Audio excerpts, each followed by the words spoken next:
I'm going to teach you some great tips for preparing yourself for clinicals as an CRNA.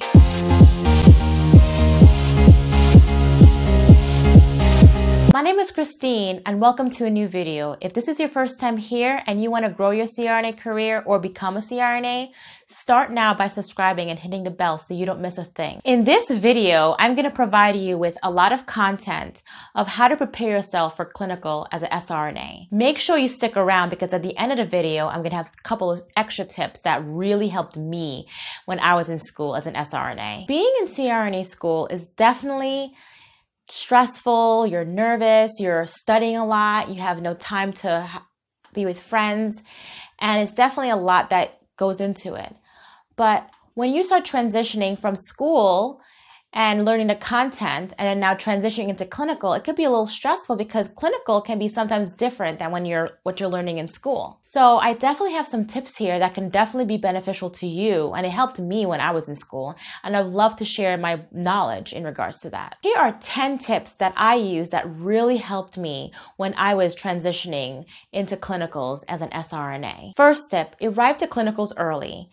Now, you may say it's 7:30 start for the OR. However, you should get there at least an hour and a half early, especially when your first couple weeks of being in clinicals. The reason why I recommend this is because you get to get there early, you get to set up your room, you get to look over your machine, you get to look up your medications, you get to look over all of your cases for the day and review your care plan.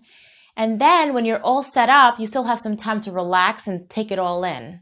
Because, hey, I'm ready to be in the role of being a CRNA. Also nice to get there early because when you're done setting up, you get time to take a break and mentally prepare yourself for the day. I know when we're in clinicals, we want to do all the cases, be involved, and definitely get as much knowledge and wealth of knowledge when we're there. But you got to make sure you take care of yourself. You need to make sure you get to the bathroom, you're staying hydrated, you're eating, making sure you take time to make sure you can mentally prepare yourself for the rest of the day. When you're with your preceptors, I definitely recommend asking a ton of questions. No questions is a bad question. Sometimes you may feel a little nervous that, hey, I may ask the wrong question. They may judge me, may think I'm not the smartest person, but no such thing as being not the smartest person. I believe there's no such thing as a wrong question. You want to get all the knowledge and information now because when you are practicing on your own, at least you've already prepared yourself for this and that. Always remind yourself that sometimes the book doesn't always mirror what you learn in clinical. Anesthesia is an art, and people do it in different ways, and you just got to remind yourself that as long as we're providing safe, effective anesthesia that provides standard of care, do it, experience it, try new things. Be involved. Many principles are different, and definitely be open-minded to trying new things. As a student in CRNA school, we always say to ourselves, I was a registered nurse. I may have been a registered nurse for 5 years, 10 years, maybe 1 year, depending on you. And you may say to yourself, man, now I'm starting all over again. It's okay to start over again and feel like you're a little vulnerable. Just remind yourself that you're a student and this is a new area that you're going to be exploring.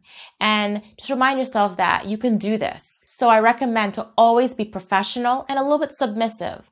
Not submissive where you're not, questioning things. Submissive in the extent that you're listening and taking in criticism and learning from them. I always recommend that even though you may have an area that you really like the most, saying you're a person who loves pediatrics, or you're a person that loves vascular, or you're a person that loves GYN, and you're like, that's the area that I want to focus in on.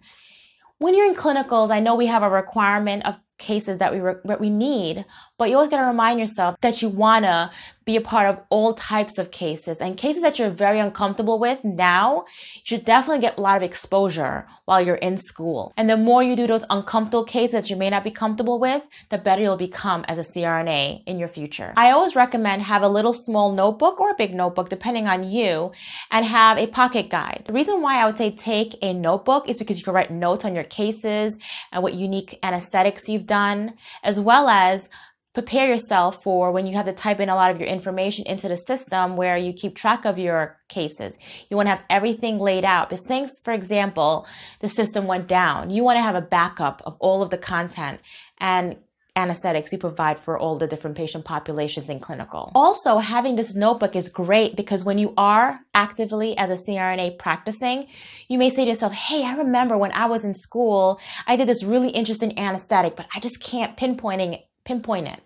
So what's a great thing is you'll have this notebook that you can refer to when you're actually practicing, and you can refer back to really cool anesthetics you've done and cool techniques that you've learned that you really want to keep with you and make it be a part of your practice. So you can always refer to that when you're in your future. Another thing that I always recommend, and one of the most important parts of being a student, is to remind yourself that criticism can be hard and tough, especially since you've been in school, you may have had great grades, you've always maybe at the top of your class, and now you're in clinical and you're learning that, hey, these are some of my weaknesses, these are some of my strengths, and how do I, be the most perfect student? There's no such thing as a perfect student.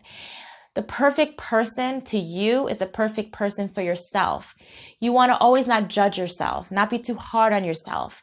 You want to say to yourself, you know what? Hey, I did these things that weren't the best. How can I make it better? How can I make myself stronger? Always keep reminding yourself of that and growing as a student. Always take those criticism as ways that you can expand your skill set, as well as learn from your mistakes so you can be a strong CRNA when you're out in practice. So please comment below if you have some specific tips that really work best for you. I would love to hear it in the description below. If you want to learn more about CRNAs and how you can become a CRNA, as well as grow your CRNA career, definitely click one of these videos over here, and I'll see you in the next video.